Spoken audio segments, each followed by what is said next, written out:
लोग होते हैं उनको ना दूसरों के दुख में सुख मिलता है।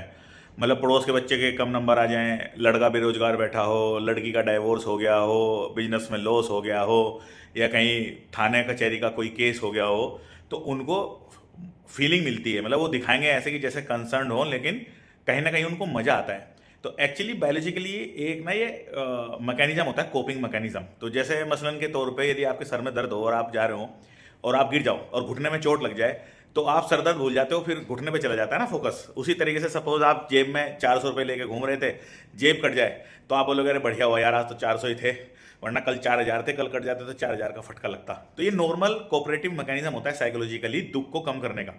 लेकिन कुछ लोग इस मैकेनिज्म को ही मेन मैकेनिज्म बना देते हैं जीवन में खुशहाली का। उनको जो है फिर दूसरे का दुख से वो अपने आप को कंपेयर करते हैं कि मैं तो इससे बेटर हूं, इसलिए उनको मजा आता है कि हाँ इसका तो थाने कचहरी में लग गई लंका और अब मैं तो सही चल रहा हूं। तो इसको जो है ना सैडिस्टिक लोग बोलते हैं, ऐसे लोगों को सैडिज्म बोलते हैं।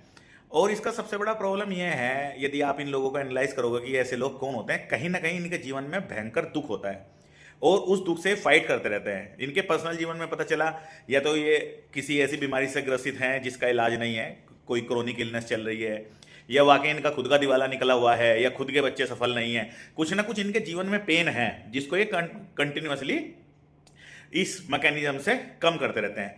और ये चीज जो ब्रॉड लेवल पे भी आप देखो सोसाइटी में भी काम करती है। जितने लोग कम्युनल हेट में हैं, या कास्टिज्म, कास्ट के बेसिस पे हेट में है, या जेंडर के हिसाब से हेट में है, वो भी कहीं ना कहीं कंटिन्यूस अपने आप में एक दुख पाले हुए हैं और उस दुख को खत्म करने के लिए ऐसा करते हैं।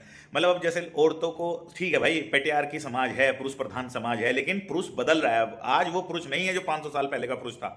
लेकिन आप कंटिन्यूस अपने दिमाग को यदि फीड करते रहोगे कि ये तो साले वही जल्लाद हैं, तो you will never come out of that pain. Same is about communal hatred. अब तुमको कोई बताता रहेगा 500 साल पहले आया था, 1000 साल पहले आया था, ऐसे तो यार डायनासोर भी आया था। यदि वो उस टाइम आदमी होते 1000 आदमी को कुचल देता, तो तुम क्या डायनासोर के लिए हेट लेके बैठे रहोगे? वो चला गया ना, 2000 20000 कई लाख साल पुराना सामान।